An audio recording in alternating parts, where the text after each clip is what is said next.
નમસ્કાર વિદ્યાર્થી મિત્રો. આજે આપણે એમકે ઇંગ્લિશ યુટ્યુબ ચેનલની અંદર એક નવો ટોપિક શીખવા જઈ રહ્યા છે, જેનું નામ છે ચેન્જ ધ ટેન્સ. આ પ્રકારના ટોપિકની અંદર, અને આ ટોપિક 9મા ધોરણમાં, 10મામાં, 11માં અને 12માં આ ચારે ધોરણમાં પૂછાય છે અને ખૂબ જ અગત્યનો છે. તો જ્યારે પણ આ પ્રશ્ન આપણે એટેન્ડ કરતા હોઈએ એક્ઝામની અંદર, ત્યારે શું ધ્યાન રાખવું? કાળના ક્રિયાપદમાં ફેરફાર કરવો, એટલે કાળ જે આપેલો હોય એ ક્રિયાપદમાં ફેરફાર થાય. આપણને જે કાળ માગ્યો હોય એ કાળમાં રૂપાંતર કરવાનું. બીજું, સમદર્શક શબ્દમાં ફેરફાર કરવો, એટલે વાક્યની અંદર જે તે કાળના શબ્દો આપેલા હોય એમાં ફેરફાર કરવો જરૂર જણાય ત્યાં. અને વાક્ય રચના આપેલી છે અંગ્રેજીની વાક્ય રચના, કે કર્તા પછી ક્રિયાપદ જે કાળનું હોય છે, કર્મ અને અન્ય પદ. એટલે આ જે ક્રિયાપદ આપેલું હોય છે કાળનું, ત્યાં આપણે ક્રિયાપદમાં ફેરફાર કરવાનો હોય છે. કાળની નીચે પ્રમાણે ફેરફાર કરતી વખતે ધ્યાન રાખવું. હવે કાળ જ્યારે આપણે ફેરફાર કરીએ ત્યારે નીચે પ્રમાણે ધ્યાન રાખવાનું કે ભાઈ ટુ બી નું રૂપ હોય, અહીંયા ટુ બી નું રૂપ હોઈ શકે, ટુ હેવ નું રૂપ હોઈ શકે, કે ટુ ડુ, એટલે કોઈ પણ ક્રિયાપદ અહીંયા હોઈ શકે છે. તો એ ક્રિયાપદમાં ફેરફાર કેવી રીતે કરવો? જો એમિઝાર આપેલું હોય અને તમને ભૂતકાળ માંગ્યું હોય તો વોઝ વર્બ પ્રમાણે કરવું પડે, ભવિષ્ય માંગ્યું હોય તો આ પ્રમાણે કરવું પડે.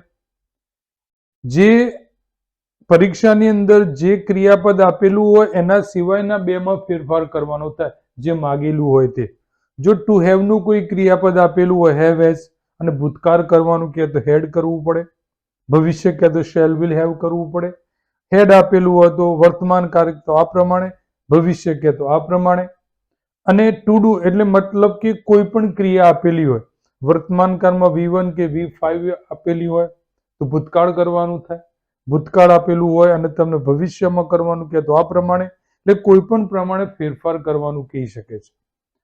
સમયદર્શક શબ્દમાં ફેરફાર, ટુડે આપેલું હોય તો યસ્ટરડે, ટુમોરો. એવી રીતે લાસ્ટ શબ્દ આપેલો હોય તો નેક્સ્ટ નો ઉપયોગ થાય ભવિષ્ય માટે.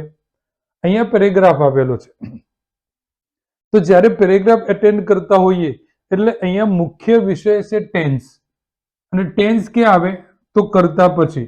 એટલે જે ક્રિયાપદ હોય ટેન્સનું એની નીચે અંડરલાઈન કરવાની. પહેલા તો અહીંયા ગોટ અપ છે, બીજું ટુક છે અને ત્રીજું વેન્ટ છે.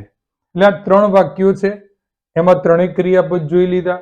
અને બીજું ધ્યાન રાખવાનું કે કોઈ સમયદર્શક કાળસૂચક શબ્દ છે, હા તો યસ્ટરડે. તો આટલું ધ્યાન રાખવાનું કે આપણે ફેરફાર કોનો કરવાનો છે. તો અહીંયા બિગિન લાઈક ધીસ ની અંદર જુઓ, આઈ. હવે જે ગોટઅપ છે એ જગ્યાએ આપણે શેલ ગેટઅપ કરવાનું છે, મતલબ કે ભવિષ્યકાળની અંદર રૂપાંતર કરવાનું છે. એટલે ભવિષ્યકાળની અંદર રૂપાંતર કરીએ તો શેલ કે વિલ પછી V1 આવે છે, અને આપેલું છે આ V2 આપેલું છે, એમાંથી આમાં રૂપાંતર કરવાનું. એટલે અહીંયા અર્લી યસ્ટરડે નું આપણે કરીશું ટુમોરો, ફૂલ સ્ટોપ. આઈ આપેલું છે એટલે આઈ. હવે ટુક V2 છે એનું ભવિષ્યકાળમાં રૂપાંતર કરીશું, તો પેલા તમે શેલ પણ મૂકી શકો છો અને વિલ પણ મૂકી શકો છો. અને ટેક V1 મૂળ ક્રિયાપદ, એટલે કે શેલ કે વિલ સાથે મૂળ ક્રિયાપદ આવે, આપણે મૂળ ક્રિયાપદ લખ્યું. અને પછી લખ્યું છે બ્રેકફાસ્ટ, ફૂલ સ્ટોપ. ત્રીજા વાક્યમાં આઈ છે, આઈ સાથે તમે વિલ નો ઉપયોગ કરી શકો કાં તો શેલ નો ઉપયોગ કરી શકો. પછી આનું V1 થાય ગો ટુ સ્કૂલ.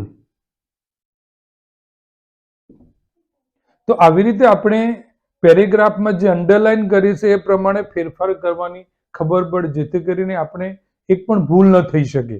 એવી જ રીતે તમે જુઓ કે બીજા પેરેગ્રાફની અંદર આપણને બીજો જે પ્રશ્ન છે એમાં આ સહાયકારક, આ મતલબ કે સમયદર્શક શબ્દ ટુડે આપેલો છે, સહાયકારક ક્રિયાપદ ઇઝ છે, બીજામાં આર છે અને ત્રીજામાં આર સર્ચિંગ છે. યાદ રાખો, જ્યારે પણ સહાયકારક ક્રિયાપદની જોડે ક્રિયાત્મક ક્રિયાપદ આવેલું હોય ત્યારે તમારે અહીંયા માત્ર સહાયકારક ક્રિયાપદમાં ફેરફાર કરવાનો. એટલે અહીંયા તમારે ફેરફાર થશે.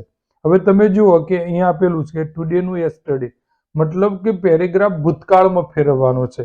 એટલે એમિઝાર આપેલું છે એટલે વોઝ પ્રમાણે ફેરફાર કરીશું. અને જો આમાં ઈજ આપેલું છે, આમાં આર છે ને આર છે, એટલે એમિઝારની જગ્યાએ વોઝવરમાં ફેરફાર થશે. એટલે Gandhi Jayanti, full stop. Yashvi and Prachi, એમિઝારનું વર થયું એટલે અહીંયા આર આપેલું છે એટલે વર કર્યું. At the library, at the library, full stop. પછી ધે, એમિઝારનું વોઝ વર થાય એટલે ધે સાથે વર. સર્ચિંગ ધ ઓટોબાયોગ્રાફી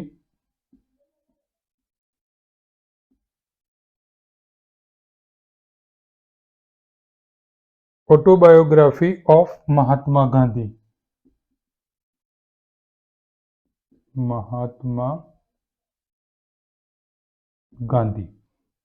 તો આવી રીતે તમે પરીક્ષાની અંદર જે ચેન્જ ધ ટેન્સ પૂછાયું હોય તો ફરીથી ધ્યાન રાખજો કે આ પ્રકારના પ્રશ્નની અંદર આપણે જે કાળમાં ફેરફાર કરવાનો છે એ કાળ ક્રિયાપદ જે આપેલા છે એના નીચે અંડરલાઈન કરવી, જેથી કરીને આપણે એમાં ફેરફાર કરી શકીએ કે કયા કાળમાં કરવાનું.